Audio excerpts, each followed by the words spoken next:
Hello, ನಮಸ್ಕಾರಮ್ಮ. ನಮಸ್ಕಾರ. ಯಾವ ಊರಮ್ಮ ನಿಂದು? ಹೊಸಪೇಟೆ. ಹೊಸಪೇಟೆ. ಓಕೆ, ನೀವು ನನಗೆ ಒಂದು ವಾರದಿಂದ ಕಾಲ್ ಮಾಡ್ತಿದ್ವಿ. ನಾನು ಇವತ್ತು ಬೇರೆ ಕಡೆ ಬಿಡಬೇಕು ಅಂತ ಇದ್ದಿದ್ದು ನಿಮ್ಮನ್ನು. ಅಲ್ಲಿ ಬೇಡ ಅವರು ಅಂತಂದರು, ಏಜ್ 45 ಆಗಿದೆ, ನನಗೆ 35 ಬೇಕು ಅಂದರು. ಅದಕ್ಕೆ ನಾನು ನಿಮ್ಮನ್ನು ಮೇಡಮ್ ಮನೆಗೆ ಬಿಟ್ಟೆ. ಸೊ ನನ್ನ ಬಗ್ಗೆ ಏನು ಹೇಳ್ತೀರಾ? ನನ್ನ ನಂಬಿ ಬಂದಿದ್ದೀರಾ ನೀವು. ನೀವು ನಂಬರ್ ಹಾಕಿದಾಗ ನಿಮಗೆ ಹುಡುಗರು ಕಾಲ್ ಮಾಡಿದ್ದಾರೆ. ಏನಂತ ಮಾತಾಡಿದ್ದೀರಾ? ನೀವೇನು ಅಂದಿದ್ದೀರಾ ಹೇಳಿ ನನಗೆ. ಮೇಡಮ್ ಮೇಲೆ ನಂಬಿಕೆ ಇಟ್ಟು ನಾನು ಬಂದಿದ್ದೀನಿ. ಮೇಡಮೇ ನನಗೆ ಫೋನ್ ಮಾಡಲಿ, ಅವ್ರಿಗೆ ನಾನು ಫೋನ್ ಮಾಡ್ತೀನಿ ಅಂತ ಹೇಳಿ ಅವರಿಗೆ ಗದರಿಸಿ ಗಂಡು ಹುಡುಗರಿಗೆ ಹುಡುಗರು ನಿಮ್ಮನ್ನು ಕೆಲಸಕ್ಕೆ ಕರೆದ್ರಾ? ಕರೆದಿದ್ರು. ಎಷ್ಟು ಕೊಡ್ತೀನಿ ಅಂದ್ರಮ್ಮ? ಅವ್ರು ಎಷ್ಟು ಅಂತ ಹೇಳಿಲ್ಲ. ನಾನು ಕೆಲಸ ಐತಿ ಬರ್ತೀರಾ ಅಂದ್ರೆ ನಾನು ಬೇಕಾಗಿಲ್ಲ ನಿಮ್ಮ ಕೆಲಸ ಅಂತ. ನೀವು ಬೈದಿದ್ದೀರಾ ಹುಡುಗರಿಗೆ? ಬೈದಿದ್ದೀನಿ. ಸರಿ ಅಮ್ಮ, ಆ ಥರ ಯಾರೂ ನಂಬಿ ಹೋಗಬೇಡಿ ಅಮ್ಮ. ನಾನು ಯಾವ ಹುಡುಗರು ಇಟ್ಕೊಂಡಿಲ್ಲ, ಯಾವ ಅಣ್ಣನ ತಮ್ಮನ್ನು ನಮ್ಮ ಯಜಮಾನರು ಕೂಡ ನನಗೆ ಕೆಲಸಕ್ಕೆ ಇಟ್ಕೊಂಡಿಲ್ಲ.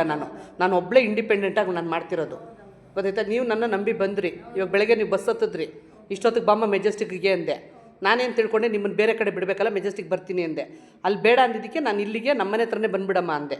ಸೊ ಇವಾಗ ಬಂದ್ರಿ ನೀವು, ಇವಾಗ ಕರ್ಕೊಂಬಂದು ನಾನು ಇಲ್ಲಿ ಬಿಟ್ಟಿದ್ದೀನಿ, ಗೊತ್ತಾಯ್ತಾ?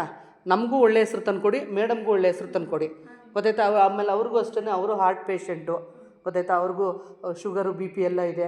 ಅವ್ರ ಹತ್ರ ಜಗಳ ಆಡೋದು, ಕೂಗಾಡೋದು ಏನೂ ಮಾಡಬೇಡಿ. ನಿಮ್ಗೆ ಇಷ್ಟ ಇಲ್ವಾ ಹೇಳ್ಬಿಡಿ, ನಾನು ಇಲ್ಲಿ ಮಾಡಲ್ಲ. ಏನು ಮೇಡಮ್, ನೀವು ಇಷ್ಟ ಇಲ್ವಾ? ಗೊತ್ತಾಯ್ತಾ? ನಾನು ಬೇರೆಯವ್ರನ್ನ ತಂದು ಬಿಡೋವ್ರಿಗೂ ಹೋಗಂಗಿಲ್ಲ. ಫಸ್ಟೇ ಹೇಳ್ಬಿಟ್ಟಿದ್ದೀನಿ ಎದುರುಗಡೆನೇ, ಗೊತ್ತಾಯ್ತಾ? ನಿಮ್ಗೆ ಇಷ್ಟ ಇಲ್ವಾ ಮೇಡಮ್, ನಾನು ಇಲ್ಲಿ ಮಾಡಲ್ಲ ಅಂತ ಹೇಳ್ಬಿಡಿ. ನಾನು ಬೇರೆಯವ್ರನ್ನ ಬಿಟ್ಟು ಬೇಕಾದ್ರೆ ನಾನು ಎತ್ಕೊತೀನಿ. ಬಟ್ ಹಂಗೆ ಓಡೋಗೋದು, ಜಗಳ ಮಾಡೋದು, ಕೂಗೋದು, ನನಗೆ ಅವ್ರು ಫೋನ್ ಮಾಡಿದ್ರು, ಇವ್ರು ಫೋನ್ ಮಾಡಿದ್ರು, ಅಲ್ಲಲ್ಲ ನಿಮಗಲ್ಲಪ್ಪ.